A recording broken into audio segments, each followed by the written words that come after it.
Saudi আরবের sofa কারখানায় নিহত 10 জনের বাড়ি নওগাঁ উপজেলায় এবং সেখান থেকে যোগ দেবেন এখন আরও জানাতে হারুন রশিদ চৌধুরী এবং আমাদের সাথে আরও থাকছেন নাটোর থেকে দেবাশিস কুমার সরকার। শুরুতেই হারুন রশিদ চৌধুরীর কাছে চলে যাব। হারুন, শোক সন্তপ্ত পরিবারগুলোর অবস্থা জানাবেন।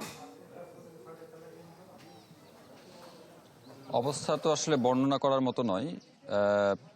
ডুকরে ডুকরে কাঁদছেন মাঝে মধ্যে এবং কান্না করতে করতে আসলে তারা ক্লান্তই বলা যায়। কারণ সন্তান বিদেশে ছিল, আশা ছিল যে একটা সময় আসবেন, কিন্তু যেহেতু মারা গেছেন সেই আশাটুকু আর করতে পারছেন না। পাশাপাশি আপনি জানেন যে যেহেতু এই সন্তানকে ঘিরেই বা এই সন্তানদের ঘিরেই আসলে পরিবারগুলো নানান রকম স্বপ্ন ছিল, জল্পনা কল্পনা ছিল, সেগুলোরও একটা অবসান হলো। ঋণের বোঝা থাকলো প্রত্যেকটি পরিবারে। আমরা যতটুকু কথা বলে জানতে পেরেছি যে প্রত্যেকটি পরিবারে যাবার সময় একটা মোটা অঙ্কের ঋণ নিয়েছেন তারা চড়া সুদে, এবং সেই যে ঋণের বোঝা অনেকের হয়তো পরিশোধ হয়েছে, আবার অনেকেই আছেন যারা এখন পর্যন্ত সে ঋণ পরিশোধ করতে পারেননি। আগামী দিনে সে ঋণ কিভাবে পরিশোধ করবেন, কারণ সহায় সম্বল সবকিছু বিক্রি করেই সন্তানকে একটু ভালো থাকার আশায় আসলে বিদেশ পাঠিয়েছিলেন, কিন্তু সে আশায় গুড়ে বালি। এখন সে ঋণের বোঝাটুকু কিভাবে টানবেন সেটি এখন প্রশ্নের বিষয়। উপজেলা প্রশাসন বলছে যে যেই 13 জন আসলে নওগাঁয় মারা গেছে সেই পরিবারগুলো তারা খোঁজখবর রাখছেন, এবং একটি পরিবারগুলো থেকে যারা কর্মক্ষম ব্যক্তি তাদেরকে আসলে কর্মসংস্থানের দিয়ে কিভাবে কাজে লাগানো যায় বা সক্রিয় করা যায় সেই জায়গাটুকু প্রশাসন দেখবে বলে বলা হয়েছে। তো পরিবারগুলোর পক্ষ থেকে বলা হয়েছে যে আজকে আসলে সবাই খোঁজখবর নিতে আসলেও কালকে থেকে হয়তো অনেকেই আসবেন না বা তাদের দিকে তাকাবার মতো কেউ থাকবে না।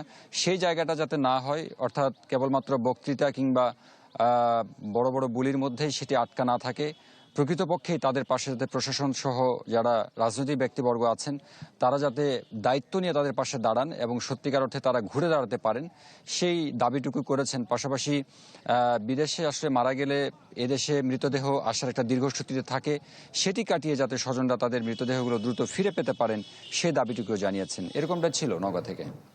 হারুন, ধন্যবাদ আপনাকে। দর্শক, এবার নাটোর থেকে যোগ দিচ্ছেন দেবাশিস কুমার সরকার। দেবাশিস, এখানকার পরিস্থিতি জানাবেন।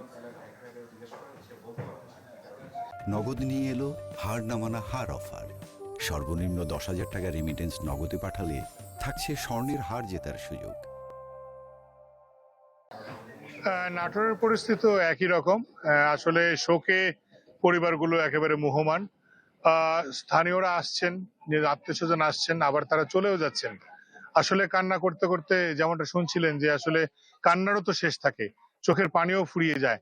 তো এখন এই পরিবারগুলোর অবস্থা হয়েছে সেই রকমই। কাঁদতে কাঁদতে চোখের পানি ফুরিয়ে গেছে, স্বাভাবিক হওয়ার চেষ্টা করছেন কিন্তু আসলে স্বাভাবিক হতে পারছেন না। কিছুক্ষণ পর পর বাড়ির ভেতর থেকে ডুকরে ডুকরে কান্নার শব্দ ভেসে আসছে।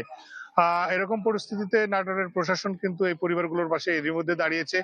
উপজেলা প্রশাসন প্রত্যেক পরিবারকে নগদ 20,000 করে টাকা এর মধ্যে প্রদান করেছেন 3টি পরিবারকে, এবং তারা বলেছেন যে প্রয়োজনীয় যে ব্যবস্থা আরো কর্মসংস্থানের সুযোগ সৃষ্টি করা এবং পরিবারগুলো যদি আরো কোনো ব্যবস্থা হয় সেই ব্যবস্থাগুলো তারা নেবেন বলে প্রকাশ করেছেন। এছাড়া জেলা প্রশাসকের সঙ্গে কথা বলেছি, জেলা প্রশাসক বলেছেন যে তারা সার্বিকভাবে খোঁজ খবর রাখছেন এবং এই সমস্ত পরিবারগুলো যাতে এখনই শুধু না এবং এর পরবর্তীও যাতে তারা ফলো আপ তারা করবেন এবং এই পরিবারগুলোর পাশে থাকার তারা চেষ্টা করবেন।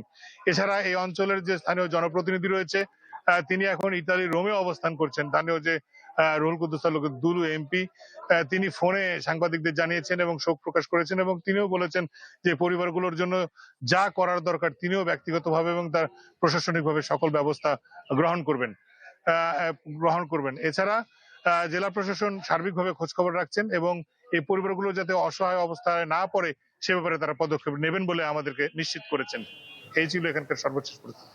ধন্যবাদ আপনাকে। দর্শক, সৌদিতে নিহতদের বিষয়ে জানাচ্ছিলেন আমাদের সহকর্মীরা।